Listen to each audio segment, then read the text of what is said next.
than dripping. That matters, because the faster your water comes down, the less time it has to leave minerals. It takes about 300 years to get a cubic inch of the flow stone. So it's 120 years for dripstone. That is sometimes referred to as the tour guides as frozen waterfall. Officially, its name is Titania's Veil, after the Shakespeare character of the play Midsummer Night's Dream. That is kind of pretentious sounding. I do prefer Frozen Waterfall. Not really part of the tour per se, but there is also a giant bell-shaped formation to the left on the big ledge there, the big shelf. You'll see it. That officially is called the Liberty Bell. It's got a big crack down the front like the real Liberty Bell.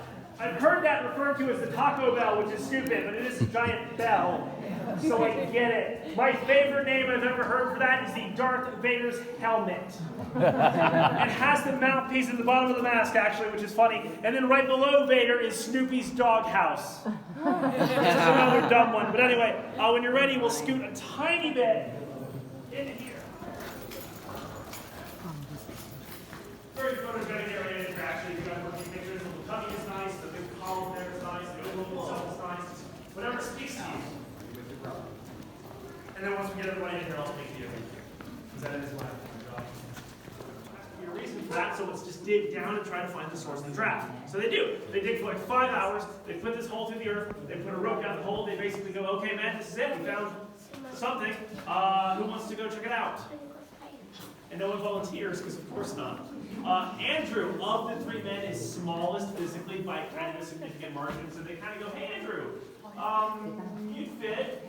You wanna...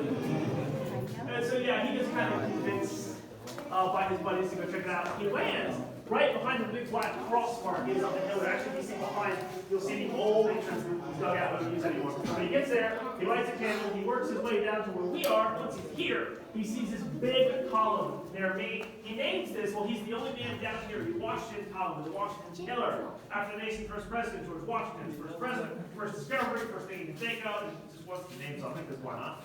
He calls his buddies down.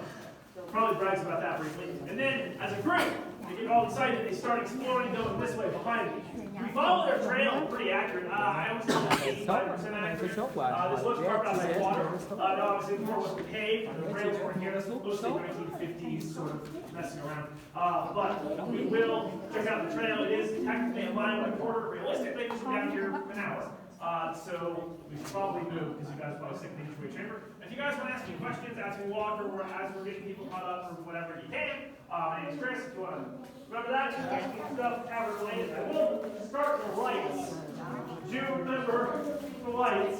But we're going to get there, and then we'll see the big stuff, fun stuff. Đúng rồi, đúng rồi.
Better down here.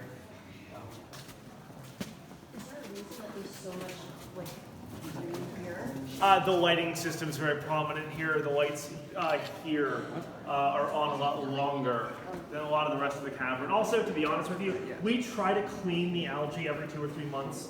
because it's not good for the rocks. Technically, cleaning it is physically also not good for the rocks, so it's kind of a lose-lose no matter what. But it does look bad, so we try to clean it.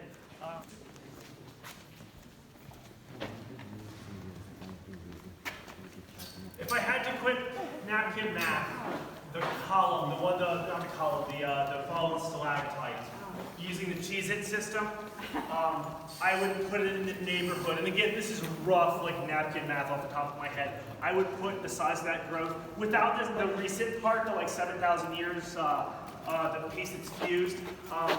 When it fell, it was probably about 75,000 years of age. To get back to that question, because I don't want to ignore the question, because that's still fun. Again, rough math. But if it was like a game show or something, I had to answer, that's what I would get, about 75,000. I like, honestly, to think of these hanging down like carrots. Yeah. A carrot won't break. Even if you shake a carrot violently, if there's an earthquake, the carrot won't break. So these, yeah, actually sweet potato would be pretty good. Actually, color-wise, yeah, definitely more potato family. I like that, sweet potato.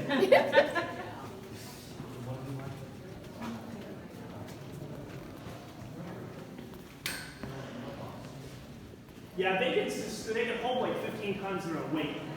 So they're pretty sturdy. You have insects around here too? Well, I do occasionally get little cave crickets or spiders or things like that. In cases like that, it's where there are some cracks and crevices up there. They kind of work their way down through the little holes, and they get down here. I see a little bit of webbing every now and again. Anything gets down here like that, they're screwed. They don't have any food. There's not really anything for them to hunt except possibly the cave crickets. The cave crickets can technically munch on the algae, but we fight the algae. So it's not really a good source of food for them. Like to have happen in general, but especially to this extent. National Geographic did a presentation on this like 12 years ago, I guess at this point, ish, somewhere in there, 10, 12. They called it in the thing, let me remember the wording, it's the most perfectly developed drapery in the world. It's a really unique thing, I suppose. If you want to take pictures of it, feel free. Inside, I want to describe it anyways, on the right, one of the drapes has a light ribbed under it to shine up through the rock. You'll see the light piercing it, no problem. That drape is 1/8 of an inch thick. It's the thickness of a nickel, basically, to contextualize that. It's so thin that if you really wanted to, you could grab it with 2 fingers and twist and just pop it right out, the bottom will break. Now, that'd be a felony, so don't do it, but you could, just to give you an idea of the frailty. So yeah, really don't do that. Yeah, so it wouldn't really fix it per se, but we have to restart. So we have to involve. You have to do it. And that would involve purposely not being open.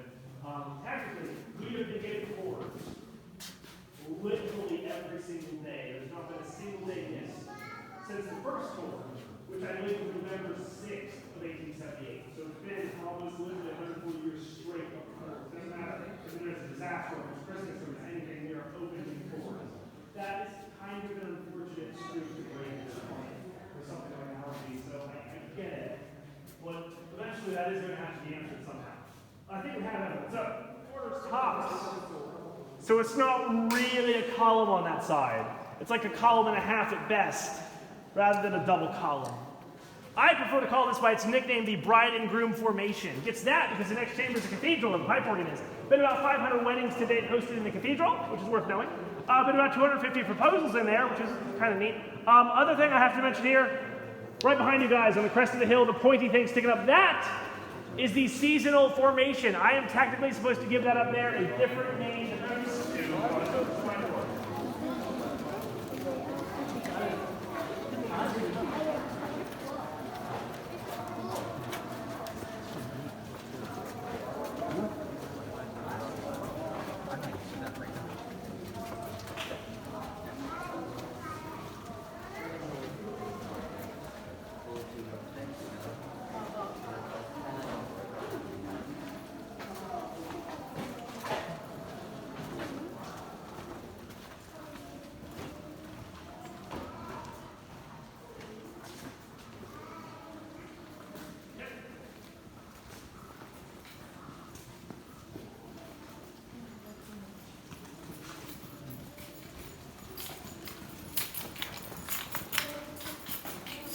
might be my favorite chamber.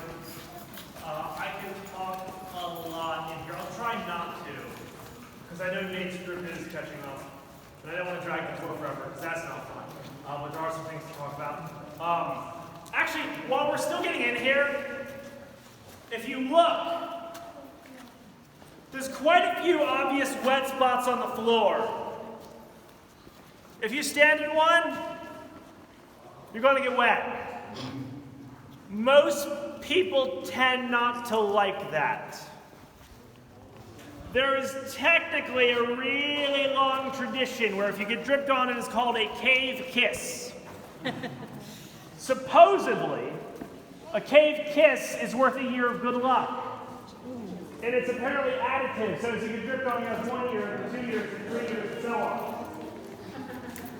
I've been dripped on once on this course so far.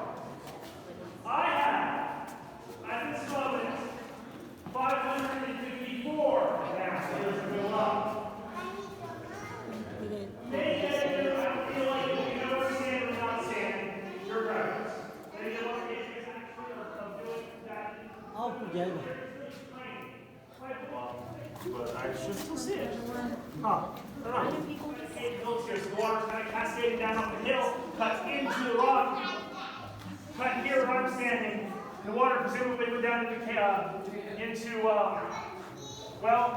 the Giant's Hall, cut out parts of Giant's Hall. This, if you use the Cheez-It system, adds up to a little over 7 million years of dripstone formation. For slowly dripping water, that is ridiculous. This officially has the name the Giant Redwood Formation. It's supposed to look like big redwoods out in California, at least the texture does. I don't really like that. And for as long as there's been real tour guides, this has been called the Big Shaggy Dog by the tour guides. The idea there is the top left where it connects to the main rock, it's got like a dog's head looking off that way. It even has a big floppy ear hanging down. And the waterfall is the front left leg, back left leg, upper back, way up, kind of the tail area off the right. It's like a fine thing.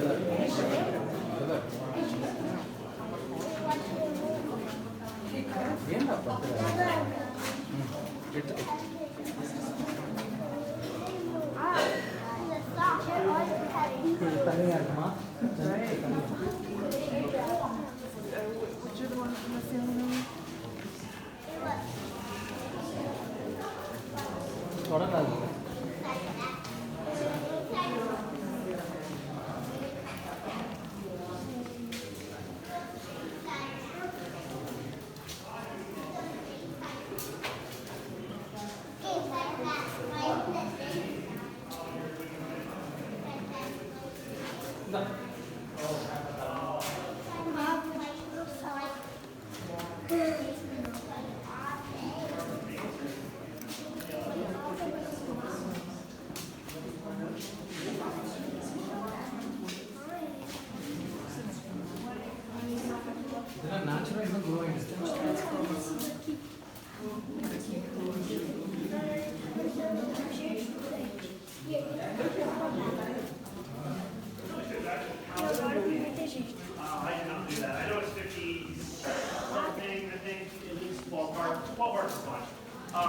I know I don't have quite everyone, but I don't want to take forever, because no one does.